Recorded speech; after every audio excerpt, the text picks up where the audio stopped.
is the Hasselblad X2D, a fantastic 100 megapixel medium format mirrorless camera.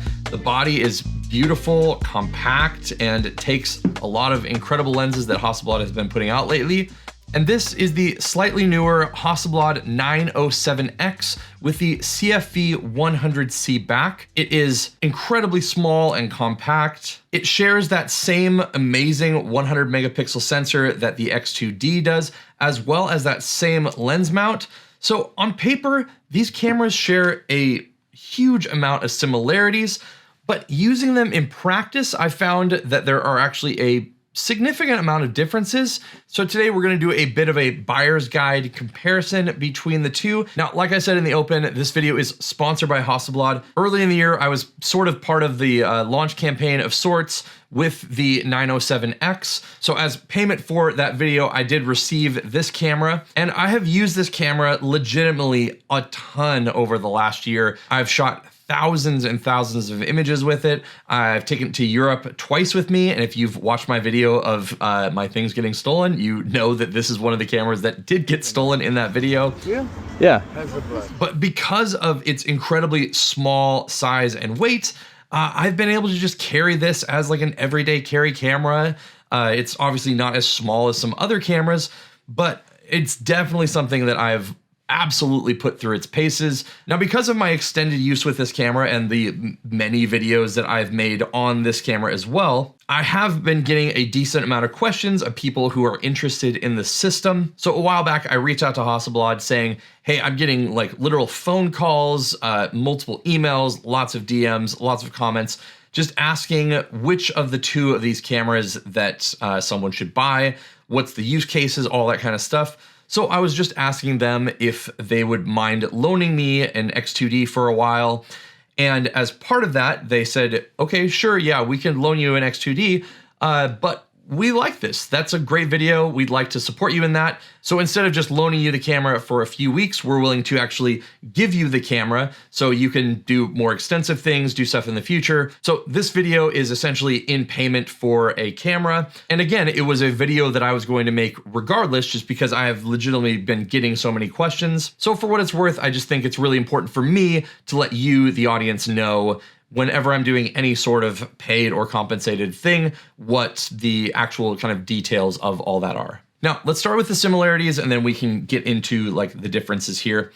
Obviously, they are sharing this incredible 100 megapixel sensor. Honestly, the detail, the resolution, and the biggest thing for me so far has been the dynamic range and the color fidelity out of this sensor are absolutely unrivaled and unmatched. I've even made a slightly different version of some presets that I've been making and working on that go directly with the Hasselblad 100 megapixel sensor. And what I've done in that preset actually is gone through all of the hue adjustments that I do to those presets, and I've simply made them go straight down the middle specifically for this sensor because I don't feel like I need to tweak those colors in the same way that I do with many other sensors out there. So ultimately, anytime that I want the most color fidelity, the most resolution, the most dynamic range, essentially the best overall image that I can make, these are the cameras, and this is specifically the sensor that I'm reaching for. Absolutely incredible files that are so malleable. It feels like they are so much more fluid to work with than a lot of the other more like 14-bit files that you're probably used to, even on really amazing other 35mm cameras. Now, one of the things that's actually kind of interesting is they do share the same battery. So the battery goes into the base of the X2D here, while the 907X, you actually pop open this side door and the battery comes out this way. But they are interchangeable. So if you do happen to be an interesting person like me that has both of these, you can move the batteries back and forth between the two systems.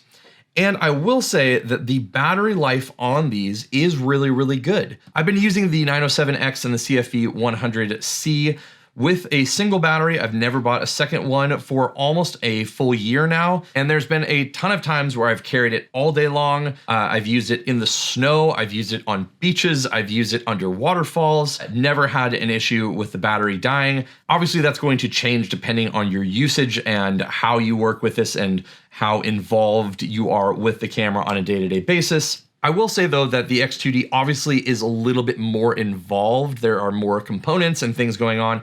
So I have found that the battery life and the battery duration is a little bit less on this camera. You have a few different things that we will talk about later, first of which being the EVF. But the other thing that I do think probably does take a little bit more of that battery power is the IBIS inside of this camera. Now, one of the things that if you've watched any content on either of these cameras, you've probably seen people pick up and talk about is going to be the fact that it does not have 2 card slots. It has a single CF Express Type B slot and a internal 1 terabyte SSD. I know why other companies don't do this, but the fact that I'm able to have, again, like a full terabyte inside of these cameras is absolutely amazing. Both of these cameras also have a single tilt LCD screen on the back. One of the things that I have heard people say, and I've kind of said to myself as well, is that sure, the 907X here, fantastic camera, but if you want like the most versatility, considering these cameras are relatively similar in price, it might make sense to just have the X2D and plop the screen out like this, and then you have like sort of a similar experience. That's one of the things I did think before I got these 2 cameras in hand, and to some extent, yes, it works. But I will say that the LCD on the 907X here, it just is a more seamless experience because if you look, you know, it's just like a smaller, more like streamlined footprint here versus the X2D, which is fantastic. I mean, like, look at this screen. It's enormous and beautiful. The hinge here is so solid, but it is one of those things where you do have this grip, which is very, very helpful, but you just don't have that same experience. And if I'm going to criticize something, this viewfinder sticks out into the spot where this viewfinder is.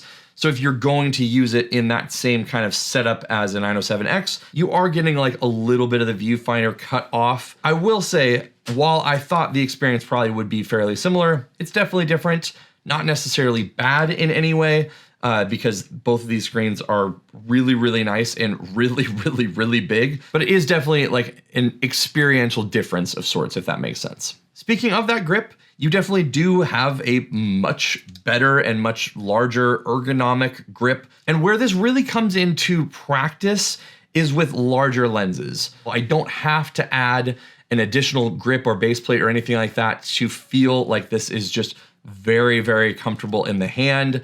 And it really is. But you can feel that slight more bit of a forward lean into this versus on the X2D here, that the balance is always going to be slightly more forward on the X2D versus the 907X, just based off of the thickness of the body, the lens mount, all of those kind of things. Having a slightly heavier lens, a more, you know, balanced forward lens, they're just going to balance a little bit better on the X2D, and that is not necessarily a downside, it just is kind of what it is. Now, one of the solutions that Hasselblad obviously offers is this control grip. So if you do want to make your 907X into a bit more of a hybrid between the two of them, this is obviously a really, really nice tool. It allows you to use bigger lenses. It allows you to also have one of the things that both of these cameras are missing, and I've seen multiple friends of mine talk about it, but there is no joystick on either of these cameras. But the way to get a joystick is with this control grip. It allows you to move focus points around, all that kind of stuff with ease. And while ergonomically it's not my favorite grip in the world, I wish they would have done a few other things with this, maybe move the shutter button to a different spot. It definitely makes the balance with larger lenses feel way easier. And there have been times in more extreme situations where I was needing to wear gloves. If you do have the 907X and you're kind of like wishing you had a more of a grip, especially for larger things, that is where this little control grip can be really useful. Speaking of things that make things a little bit more useful, and one of the things that is definitely a difference between these two cameras is the fact that this is set up mostly to be used in a horizontal or a landscape mode. So both of these sensors are 4:3 in aspect ratio, but by default, obviously they are landscape like this. It definitely is a little bit easier with this camera, depending on what lens you have, to use this in a vertical orientation with this control grip here. And if you can tell, I'm not sure how well I can show this, but the body here has a slight slant here as well. So when you are photographing with it, you're not looking exactly dead on at your subject. So it's like slightly off, but I've never found this to be an issue when composing. And to be honest, when I've used these for paid shoots, when I've traveled with it, I haven't been bringing the grip for the most part, except for the few times where I felt like I might need it, and it was definitely helpful. But pulling the camera up and using it in this more vertical orientation obviously just isn't what this camera is made for necessarily. That being said, does it work like this? Do I have any issues photographing it like this? No, not necessarily. But if you are someone that composes in a portrait orientation significantly more than a landscape orientation, it's just something to think about a little bit, as clearly the camera is made to be held this way and used in a landscape orientation. But I personally just haven't found it to be that big of an issue to turn the camera sideways and use it in portrait orientation, which is obviously where a camera like this is going to be much more straightforward for both landscapes and portrait orientation. You have the EVF here, which we'll get into in a second, and then you have this flip screen that is flush to the camera. So recently I was doing a commercial gig where we were taking a bunch of product photos and things, and there were a ton of times where I was just using this out in front of me, not even using the viewfinder, and it just felt so much more natural to be using this in a portrait orientation and a landscape. I think both are obviously, just like most cameras, are just equally suited in portrait or landscape orientation as the camera works together like that. So it just kind of is what it is, but it's not necessarily a deal breaker for the 907X by any means. That being said, since I mentioned the EVF, let's talk about it. This thing is enormous. It is very, very large. It is very, very detailed, beautiful. One of the things that can be frustrating about many digital cameras is that the EVFs just have not generally caught up to the same experience of looking through ground glass or just a regular SLR viewfinder. And it's going to be a long time until they are fully there. But one of the things that I love about this EVF here is that it's very high resolution, it's very large, and the thing that I would say about it is it's very immersive. When you put your eye up to this thing, the vast majority of your field of view is contained in that viewfinder there, which is very different from a lot of other cameras, meaning that as you're taking the photos, you can just see more detail. You are more confident in your images. I found myself in many times recently during this little product commercial shoot that I was doing, feeling so much more confident in the images that I was taking as I was taking them, because so much of it is that as you have a camera up to your face, and if you have a viewfinder like this, you just see so much more of your end result, making you, again, just feel more confident about it. So it is one of those things where the 907X does not have that, and it is a huge plus for the X2D. Now, one of the other pluses that I mentioned earlier is the IBIS, and this does have one of the best IBIS units that I have ever used. Now, especially using a lens like this 90mm, you can definitely feel the IBIS and how it works. It's one of those things where I can handhold this for significantly longer than the 907X, and just gives me a lot more confidence, especially with a 100 megapixel sensor, that in slightly lower shutter speeds, again, on a 100 megapixel sensor, I'm not gonna worry about having any camera shake or anything if I'm using reasonable shutter speeds. And even when I'm using really slow shutter speeds to directly drag something across the frame or use some sort of object that's moving for some artistic purposes like blur, I am just so much more confident in the images that I'm gonna get out of this, because this IBIS unit is legitimately, for photography at least, one of the best I have ever used. Now, I'll also say that the X2D is really compact. Part of that obviously comes down to the fact that the leaf shutters are in the lenses here. So in no way am I saying this is a big camera, but there are parts of it obviously that are a little bit bigger, and that is where the 907X does feel a little bit more travel friendly, to me at least.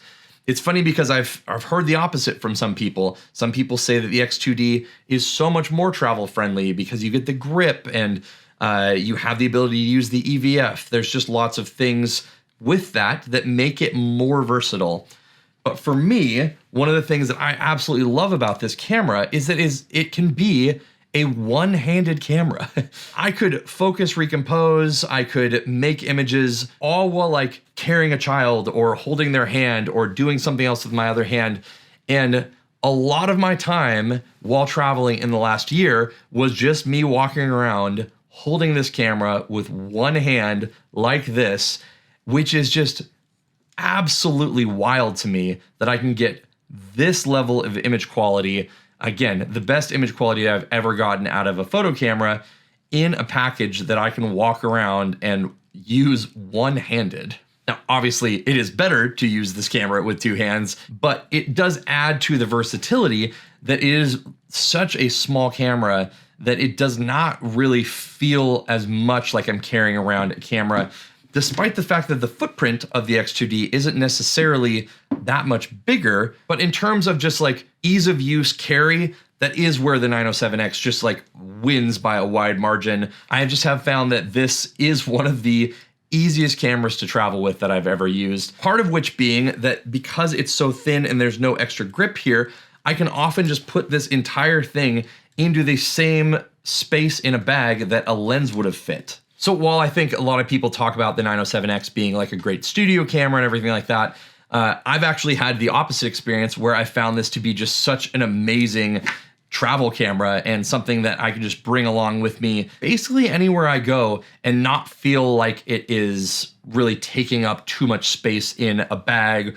or on my shoulder, anything like that. And then the last bit of kind of party trick that the 907X has obviously is the fact that you can just take this and stick it on a legacy camera like my 500CM. It's just one of those things where I can kind of breathe new life into this body, and then just the feel, everything of it, it matches so well. I get the experience of looking through the ground glass. I get the experience of that giant mirror slap in here. And also, as someone who already owns this, it then expands my lens lineup, allowing me to have an 80mm f2.8 or whatever lens you may already own. That gives you a little bit of character, can still actually resolve pretty well on a modern sensor, but especially if you're traveling with both digital and film, being able to use both, because the experience of using this back on this camera is legitimately identical to using film, outside of the fact that the sensor size is slightly smaller, but I'm still turning the dials, I'm still activating the shutter and the mirror, and there is absolutely something that is slightly like romantic about that experience, which I absolutely love. So ultimately, obviously, I'm going to say that both of these cameras are fantastic. And personally, I think that depending on what your use case is for each of these cameras, it's going to determine a lot of which one is better suited for more people. But in my commercial gig recently, I used these two cameras as my primary cameras. I found that the X2D in that scenario worked just so well. I was able to pull up the EVF, use that. The giant screen on the back made things really, really easy. For the type of work we were doing a lot more verticals for the deliverables. So pulling this up and using this in this orientation made things really easy as well. And generally, the advice I've given to people is if you want a camera that is going to do a lot of things for you and do a lot of things for you really well with ultimate image quality, that is where the X2D is just gonna shine. I think that makes a lot of sense to a lot of people, and especially if it's going to be an image making tool that you are relying on more for your business, for your commercial work, for your weddings, for things like that, depending on how much of your usage is going to be on this exclusively and you're relying and leaning on it as a creative tool, then I do think that the X2D just gives you a few more things than the 907X does to really help elevate that whole professional experience in the times where that kind of stuff is necessary. Now, that all being said, for the most part, a lot of people that are looking at these cameras do have other cameras as well. So for me personally, when I'm doing wedding work, a camera like this becomes like an auxiliary tool, a tool that can help inspire me, a tool that when I pick it up, it feels less like work. It makes me think differently.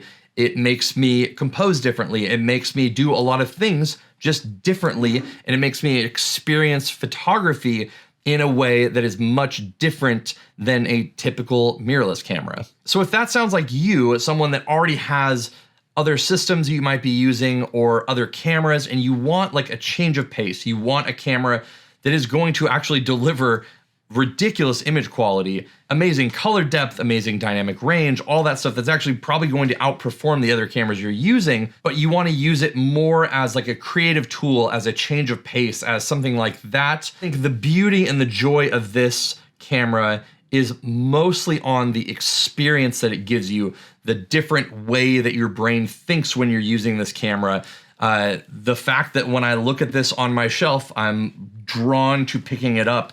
The fact that honestly, as I'm using it with subjects and things, I get a slightly different reaction than I do when I'm using other cameras, just because of how unique and beautiful this camera is. Just the feel and the ethos of a camera like this is something that I think is very, very special, and a reason why I think a lot of people are really interested in this particular camera and body setup. So I have no idea what I'm going to title this video.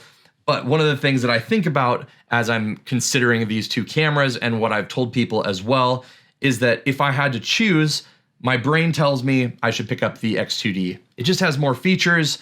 It has an EVF, it has IBIS, it has this big grip. It's easier to work with more things. It's more flexible, all that kind of stuff. But the heart kind of just says the 907X, right? Like, there is something, again, like artistic feeling about the camera. It has that kind of legacy into Hasselblad's other things. And it is one of those things that is more of a change of pace.